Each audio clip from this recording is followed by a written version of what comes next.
Kumusta mga kanoysi? Welcome back sa ating YouTube channel, Pilipinoysi. So ngayong araw, another update naman tayo about politika ng ating bansa. So ang video to ay mula kay Gazebo. So meron itong pamagat na hindi ito mangyayari kung pinakinggan ng Pilipinas ang babala ng Singapore. So yan yung panonorin natin, men. Bibigyan natin ng reaction kasi almost 500,000 na din kasi yung nanonood nito So, trending siya. So, bago natin simulan, Gazebo, supportahan nyo yan. Tapos, syempre, kung trip nyo ng mga ganitong reaction video, may kasama kayo manood, huwag nyo na rin kalimutang supportahan yung YouTube channel natin, Pilipinoysi. So, mga kanoysi, hindi na natin ito patatagalin pa. Simulan na natin, baka agawin pa ng China. Ganun pa magat ng video ito, hindi ito mangyayari kung pinakinggan ng Pilipinas ang babala ng Singapore. Diyos ko dahil. So, Gazebo, Pilipinoysi, like, comment, share, subscribe. Start. Si Lee Kuan Yew, ang founding father ng Singapore, ay nagbabala sa buong mundo tungkol sa Pilipinas. Buong mundo walang daw. sino man ang sumeryoso rito. Hala. Bakit? Bakit? Imagine this, katropa. Isa sa pinakamatalinong individual ng 20th century. Isang leader na bumago sa isang maliit na fishing village at ginawa ito bilang isa sa pinakamaunlad na bansa sa mundo ang tumingin sa Pilipinas at napailing. Grabe. No? May nakita siyang paparating. Isang bagay na Ano din talaga, yung success din talaga ng bansa is makukuha talaga siya kapag yung namumuno talaga is sobrang dedicated and then consistent. Dito din kasi sa Pilipinas, sabihin na natin na meron tayong presidente na may ginagawa sa ekonomiya natin. Kaso lang, yung pag-upo niya, hanggang 6 years lang. 'Di ba? Tapos yung 6 years na yun, kapag matapos na yun, tapos kapag ibang politiko na naman yung naupo, especially kapag kalaban, is parang tinitigil yung plataforma or yung mga projects na ginawa nung mabuting pangulo na yun. So, yung Pilipinas, malabo talaga or parang matagal pa atang makakabangon or magiging superpower talaga yung bansa natin. Nagsalita siya tungkol dito. Nagbabala tungkol dito. Ngunit walang sino man ang seryosong nakinig sa kanya. Ngunit ano nga ba ang eksaktong sinabi niya tungkol sa Pilipinas? At bakit pagkalipas ng mga dekada, ang kanyang babala ay tila nagaganap na? Manatiling nakatutok, katropa, dahil sa mga susunod na minuto, tatalakayin natin ng mas malalim ang huling babala ni Lee Kuan Yew tungkol sa Pilipinas. What is that? Pero bago po natin simulan ang talakayan na ito, inaanyayahan ko po kayo na i-like ang video nito dahil isa po yung napakalaking tulong para sa aming mga content creator. Tama, like this video and then subscribe nyo na rin si Gazebo. Supportahan nyo rin siya, guys. Maraming salamat po. Gazebo. Upang maunawaan ang bigat ng kanyang babala, kailangan muna natin kilalanin ang tao sa likod ng mga salita. Okay. Si Lee Kuan Yew ay hindi lamang isang leader. Siya ay isang visyonaryo, isang strategist, at isang tao na bumago sa isang isla na walang kinabukasan at ginawa itong isa sa pinakamaunlad na bansa sa mundo. Grabe, no? Nang makamit ng Singapore ang kalayaan noong 1965, ito ay nasa isang malagim na kalagayan. Oh. Ang bansa ay walang likas na yaman, walang naimbak na kayamanan, at walang naitatag na militar. Ang tensyon ay nagbabantang sirain ang bansa at laganap ang kawalan ng trabaho. Para sa marami, tila nakatakdang... Actually, isa din ang Singapore sa parang plano kong puntahan talaga na sa ibang bansa. Ang Singapore. Ngunit sa ilalim ng pamumuno ni Lee Kuan Yew, nalabanan ng Singapore ang mga posibilidad. Nagtayo siya ng isang pamahalaan na mahusay, disiplinado at hindi corrupt. Itinaguyod niya ang meritocratic system sa bansa, isang sistema kung saan ang mga individual lamang na may magandang educational background at malinis na life record ang maaaring maging public servants ng Singapore. Uy. Nilabanan niya ang katiwalian sa pamagitan ng kamay na bakal. Nagpatupad ng mahigpit na mga patakaran para mapanatili ang kaayusan at inuuna ang edukasyon bilang pundasyon ng pambansang pag-unlad. Tama. Gumamit siya ng mahigpit Yung edukasyon naman talaga yung pinakamagandang para maiahon din yung mga kababayan natin talaga sa hirap. Like, yung wala na talagang babayaran ba totally. 'Di ba? Iisipin na lang ng mga estudyante, baon na lang. 'Di ba? For sure, uunlad yung bansa natin. Batas at matinding mga hakbang upang mapanatili ang katatagan. Ang kanyang estilo ng pamumuno ay hindi nakaligtas sa mga kritisismo. Ngunit tingnan mo naman ang naging resulta. Sa loob lamang ng ilang dekada, ang Singapore, mula sa isang naghihirap na bansa, ay isa na ngayong global economic powerhouse. Talaga ba? Ipinagmamalaki. Ano din pala siya? Dekada din siya nanunungkulan. Yung dekada is 10 years siya, di ba? So, yun nga. Kung mahabang panahon kang manunungkulan, marami ka talaga magagawa, di ba? Search natin siya. Ang isa sa pinakamataas na GDP per capita sa buong mundo. Lee Kuan Ngayon, Yew. ihambing natin ito sa Pilipinas noong 1960s. Sa panahon ngayon, ang Pilipinas ay itinuturing na isang rising star sa Asia.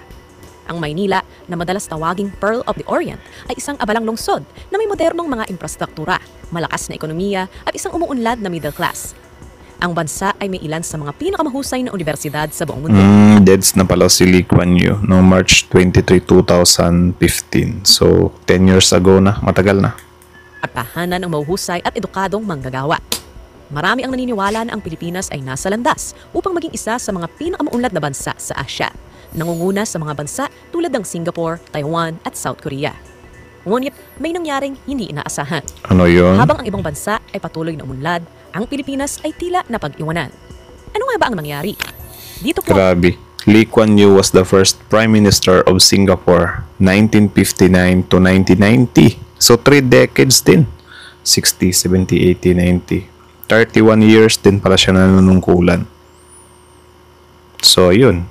Mapapaunlad niya talaga yung bansa nila. Kasi sobrang tagal niyang nanunungkulan eh. Unlike dito sa Pilipinas, 6 years lang. Tapos, first year mo pa lang sa posisyon, hinahanapan ka na agad ng success. Diba? Grabe, 30 years din pala. Tagal, matagal-tagal din. pasok ang babala ni Lee Kuan Yew. What is Si Lee that? Kuan Yew ay prangka. Hindi niya binalutan ng magagandang salita ang kanyang mga pahayag. Minsan ay sinabi niya, The Philippines is a country with a great people, but with a soft, forgiving culture, doesn't punish people for their mistakes, especially those in power. Yun lang. Yun lang. Tama yan, tama yan. The Philippines is a country with a great people, but with a soft, forgiving culture. It doesn't punish people for their mistakes, especially those in power. So, yun nga. Yung mga kurakot natin dito, alam niyo, yung iba, parang tinatanggal lang sa pwesto. Diba? Hindi talaga totally nananagot. Eh, sila lang din yung may team din kasi sila eh. So, in short, parang corruption din talaga. Yung pinaka-problema talaga ng bansa. May point. saglit nung isipin yan katropa. Soft, forgiving culture. Ano kaya ang ibig niyong sabihin doon? Naniniwala si Lee Kuan Yew na ang pag-unlad ng isang bansa ay nakasalalay sa disiplina, tuntunin ng batas at pananagutan. Hinangaan niya ang katatagan at talento ng mga Pilipino at pinuri ang kanilang kakayahang umangkop at magtagumpay.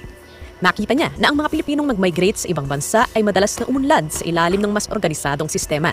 Isang patunay na ang problema ay hindi kailanman tungkol sa kanilang kakayahan, kundi tungkol sa kapaligiran na kanilang ginagalawan. Sa madaling salita, may nakita siyang flow o kahinaan sa pamahala at kultura ng bansa. Yun lang. Ang korupsyon, kawalan ng kausayan at ang pagpapahintulot sa maling gawain ay talamak sa Pilipinas. Sabi na eh. Napansin niya kung paano ginagamit ng matataas na opisyal ang mga pondo ng bayan sa maling paraan, ngunit hindi naman napaparusahan. Diba? Napansin Yung niya. iba, confidential funds pa. May mga pork barrels pa. Grabe. Tapos kapag tinatanong mo kung ano yung nangyari sa confidential funds, sasagutin ka lang na confidential funds nga ni gaganunin ka lang. Anak ng teteng. Oh. Na ang mga politiko na inausahan ng graft at plunder ay hindi lamang nakakaiwas sa parusa, kundi madalas pang tanggapin pabalik sa opisina Yun lang. ng mismong mga taong ninakawan nila. Ang Yan din yung sad reality sa Pilipinas talaga. Kasi pwedeng makatakbo ulit. justice system ng bansa, ayon sa kanya, ay masyadong mabagal ang pag-usad. Yan din. Ang mga kaso ay tumatagal ng maraming taon. Minsan ay umaabot pa ng dekada na nagpapahintulot sa mga may kapangyarihan at kayamanan na manipulahin ang sistema pabor sa kanila. Tama. Ang mga malalaking iskandalo ng korupsyon ay nagdudulot ng galit sa publiko. Ngunit pagkaraan ng ilang sandali, maglalaho ang inay at babalik ang lahat sa normal hanggang sa sumiklab ang panibagong iskandalo. Yun lang. Nangangamba si Lee Kuan Yew na ang ganitong pattern kung saan ang mga nakakasala ay pinapatawad imbis na panagutin ay makahahadlang sa Pilipinas na makamit ang buong potensyal nito. Maraming ganyan eh. Marami talagang ganyan. Pero in fairness ngayon yung nangyayari kay Senator Jinggoy na parang binasura yung request niya, di ba? Na ipa-dismiss yung niya. Excuse me. Hindi siya kinatigan. Karan, itinayo ni Lee Kuan Yew ang Singapore sa pundasyon ng mahigpit na pamahala at zero tolerance para sa katiwalian. Yun. Tiniyak niya na ang mga opisyal, gaano man kataas ang posisyon o ranggo, ay mabilis na mapaparusahan para sa anumang maling gawain.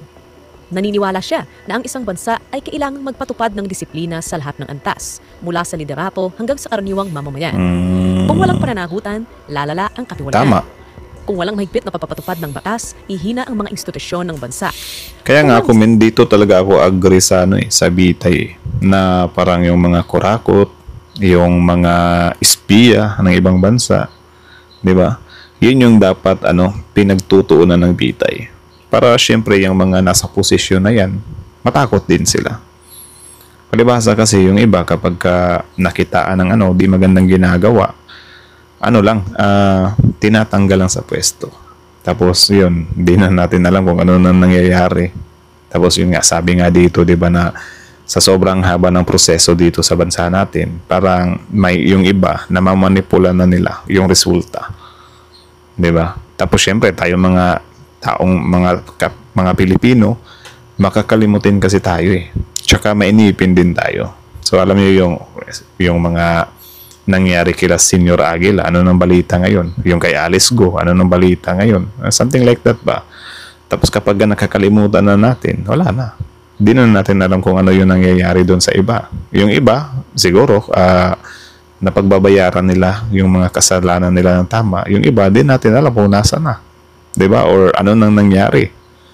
Gugulat na lang tayo, na-dismiss na pala, nakalaya na pala. So something like that ba? So sad. Disiplina, ang progreso ay palaging mahahadlangan ng kawalan ng kakayahan at maling pamamahala. Ilang dekada na ang lumipas mula ng ilhad niya ang obserbasyong ito. Ngunit ang parehong mga issue ay patuloy na nagpapahirap sa Pilipinas. Ang political dynasty ay nangingibabaw pa rin sa bansa. Ang mga kaso ng patiwalian ay political dynasty din. Ewan ko ba kung bakit di pinagbabawal yung political dynasty na yan. So comment nga kayo ng mga political dynasty dyan. Comment nyo sa baba. Sino yung mga politiko na may political dynasty? matagal pa rin ng maraming taon upang maresolba, kung ito man ay maresolba. Ang tiwala ng publiko sa mga institusyon ay nananatiling mababa, habang ang mga iskandalo at kawalan ng kakayahan ay patuloy na nagpapahina ng tiwala sa sistema. Ngayon, nananatili ang isang tanong, makakawala pa ba ang Pilipinas sa cycle na ito? Nako. Muli tayong Matagal-tagal ba yan? sa 1960s. Ang Pilipinas ay isa sa mga pinakaumuunlad na ekonomiya sa Asia. Mayroon itong lumalagong sektor ng manufacturing, edukadong workforce at itinuturing pa nga bilang modelo para sa mga umuunlad na bansa. Paano? Nung time na si Ramos ata yun, sobrang daming ng Pilipinas na ibinenta sa mga negosyante. Diba? Imbes hanapan ng paraan, palaguin, binibenta. Kaya yung mayaman, yung mga negosyante. Isa din yan. Or ewan ko, kung may mag-agree sa inyo, comment nyo na lang sa baba kung agree kayo or hindi. Sa katunayan, ang Pilipinas ay mas mayaman dati kumpara sa South Korea. Ang bansa ay may malakas na infrastruktura, lumalagong middle class at naging pangunahing economic player sa rehiyon. Pinapahiram pa nga nito ng pera ang South Korea na noon ay nagpupulit pa rin makabangon mula sa pagkawasak na dulot ng Korean War. Ngunit habang ang ibang mga bansa tulad ng Singapore at South Korea ay nagsumikap na palakasin ang disiplina, mga reformang pang-ekonomiya at industrialisasyon, ang Pilipinas ay tumahak sa ibang landas. Yun lang. Isang landas na puno ng Wala. katiwalian. Puro gahaman Nasobrahan nga sa pagiging gahaman sa pera yung mga opisyalis natin Yung ibang mga politiko natin. Kasi kahit mula sa ibang bansa, tinatanggap na. Yung iba kahit na maisakripisyo o masasakripisyo na yung natin, national security, ginagawa na nila para lang sa pera talaga. 'Di ba? Grabe yun. Kaguluhan sa politika at mga maling prioridad. Pagpasok ng 1970s, binago ng Singapore ang sarili nito patungo sa isang industrial at financial powerhouse. Ang pamahalaan ni Lee Kuan Yew ay nag-focus sa mahigpit na pamamahala, meritocracy at pag-akit ng foreign investment. Grabe, no? Ang South Korea, sa ilalim ng pamumuno ni Park Chung-hee, ay nagsimula rin sa agresibong plano sa pagpapaunlad ng ekonomiya. Sa pamagitan ng export-driven industrialization, Buti ba yung South Korea? Tapos ngayon, wala. hangarin na lang or pangarap na lang natin na puntahan. Land reforms at pagtutok sa manufacturing, mabilis na isinara ng South Korea ang economic gap at nalampasan ang Pilipinas. Samantala, ang Pilipinas ay pumasok sa isang madilim na yugto ng kaguluhan sa politika. Noong Yung 1970, bansa din kasi natin, puro angkat-angkat, di ba? Kaya yun, yung mayaman, China, nasanay tayo sa kuha ng produkto ng ibang bansa. Pati nga bigas, meron naman sana tayong mga magsasaka dito. idineklara ni Pangulong Ferdinand Marcos Sr. ang martial law. Pinatibay ang kapangyarihan at pinigil ang oposisyon. Bagaman ang kanyang administrasyon ay nakapagsagawa noong una ng mga infrastructure project, ang ekonomiya ay nagdusa kalaunan dahil sa labis na pangungutang at lumalaking krisis sa utang. Pagdating ng 1980s, tuluyan na humina ang ekonomiya ng Pilipinas. Tumaas ang inflation, dumami ang walang trabaho at nawalan na ng tiwala ang mga foreign investor sa bansa. Talamak ang korupsyon kung saan milyon-milyon ang kinupit ng mga namumuno. Bumagsak ang halaga ng piso at ang potensyal ng ekonomiya ng bansa ay nasayang. Nakita ni Lee Kuan Yew ang lahat ng ito at paulit-ulit na binigyang diin na taglay ng Pilipinas ang lahat ng mapagkukunan at talentong kinakailangan upang magtagumpay. Ngunit kulang ito sa matatag na pamamahala, disiplina at pananagutan. Ngayon, naharap ang Pilipinas sa marami sa mga parehong hamon na humadlang sa pag-unlad nito ilang dekada na ang nakalilipas. Tsaka yung utang din, kailan kaya babayaran yan? Na parang, mas maganda sana kung yung pinaka-goal sana, utang bayad or kahit bayaran yung kalahati. Bilib din ako sa nagpapautang sa Pilipinas kasi nagpapautang pa rin ang nagpapautang. Ang korupsyon, kaguluhan sa politika at mahinang pamamahala.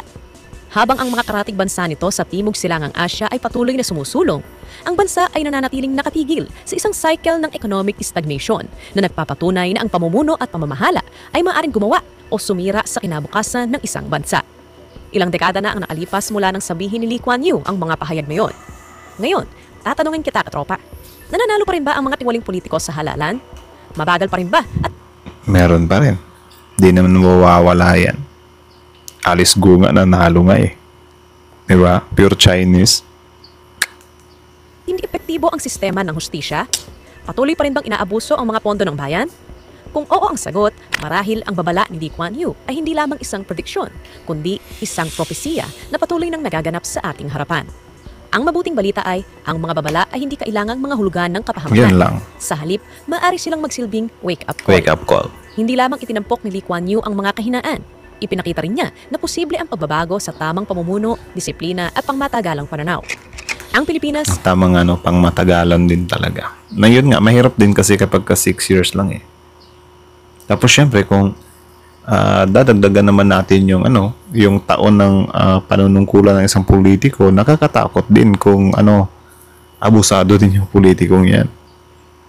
Diba? Isipin nyo na lang if ever si FPRRD magtuloy-tuloy yung term niya. Like for example, another 6 years. So yung 30,000 na victim ng EJK na yun, pwede bang madagdagan yun? Mga ganun ba? Yun din yung some kind disadvantage kapag yung isang politiko is magtatagal pa sa pwesto. 'Di ba? tulad ng Singapore sa mga unang taon nito, ay may malaking potensyal. Mayroon itong bata at dynamic na populasyon, isang masaganang likas na yaman at isang estratehikong posisyon sa pandaigdigang ekonomiya. Ngunit hindi sapat ang potensyal lamang. Tulad ng Singapore na gumawa ng may hirap na desisyon, ang Pilipinas ay dapat ding gumawa ng matatapang hakbang tungo sa tunay na reforma. Ang pagbabago ay hindi kailanman naging madali at hindi ito mangyayari sa loob lamang ng magdamag. Ngunit kung napatunayan ng Singapore na posible ang pagbabago, walang dahilan para hindi ito makamit ng Pilipinas. Luneta ba yan? Para nakapunta na ako dyan Ngayon, oras na para marinig ang boses mo, katropa. Ikaw, naniniwala ka ba na makakamit ng Pilipinas ang pagbabagong inaasam nito tulad ng Singapore? O mas Meron naman, pero I think matagal-tagal pa talaga. 'Di ba? Kasi yun nga, kapag napuputol kasi yung yung termino, wala, bagong na naman. 'Di ba? Tapos, what if after 6 years, corrupt na politiko na yung may hawak? So wala. Mahirap talagang umasenso yung Pilipinas para. Laka na wala ng pag-asa ang Pilipinas. I-comment lang ang iyong opinion sa comment section below. Para So yun lang naman mga kanoisis. So kayo ano masasabi nyo dito, comment down below. Tapos yun, pag-usapan natin yan sa comment section. So again, ang video to ay mula kay Gazebo. Supportahan nyo yan. Original video link in the description box below. Tapos syempre, bago nyo iwan yung YouTube channel natin, Filipino IC, don't forget to like, comment, share, subscribe.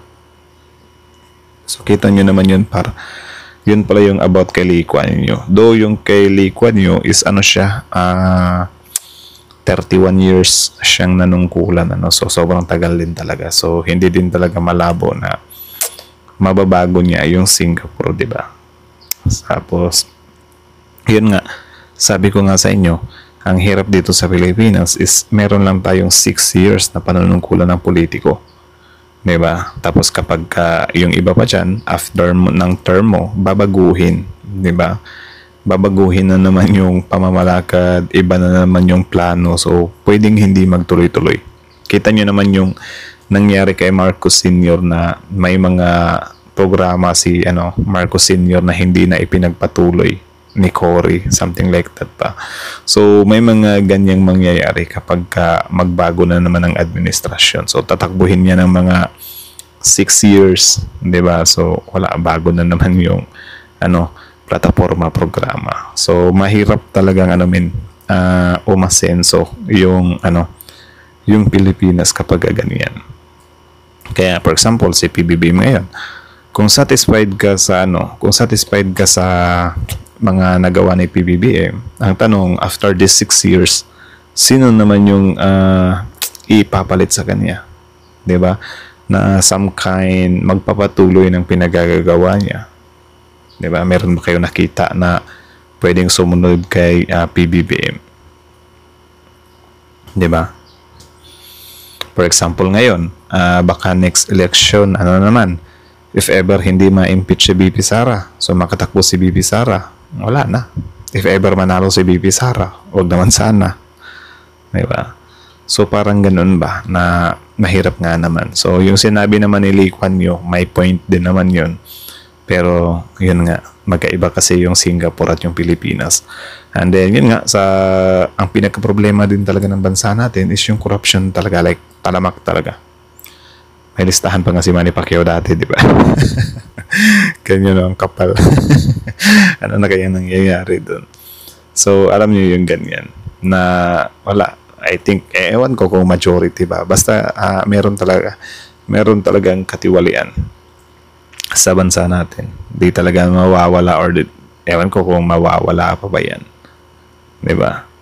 Yung ibang mga politiko din kasi takot din i-call out yung mga corrupt, so something like that. So wala, kung meron ng good politician, takot din siya na i-call out yung mga corrupt politician. So in short, wala ring mangyayari, 'di ba? Mababawasan lang yung mga kurakot, pero nandyan pa rin. Tapos kapag kami malas, next election, kung sino naman yung mga bagong mananalo, yun naman yung pag-aanon natin kung sino ba yung corrupt dito, sino ba yung hindi. Diba? So, in short, wala. Tumataba yung bulsa ng mga kurakot na politiko. So, yun lang naman. Kayo naman sasabi nyo dito, comment down below. Tapos yun, pag-usapan natin yan sa comment section. So, comment din kayo kung meron kayong suggestion kung paano mapapayaman yung bansang Pilipinas. Kasi may suggestion si Kibuloy ibigay mo daw sa kanya yung lahat ng pera ng Pilipinas ba yun? Tapos in 6 years, nakalimutan ko yung pinakasinabi niya, basta something like that, gagawin niya ng superpower yung Pilipinas. Ay nako, yun yung sinabi ni Kibuloy, diba? So ewan ko kung mag-agree kayo ng Kibuloy. So again, hanggang dito na lang muna. Gazebo, Filipino IC, like, comment, or subscribe. Filipino IC is out.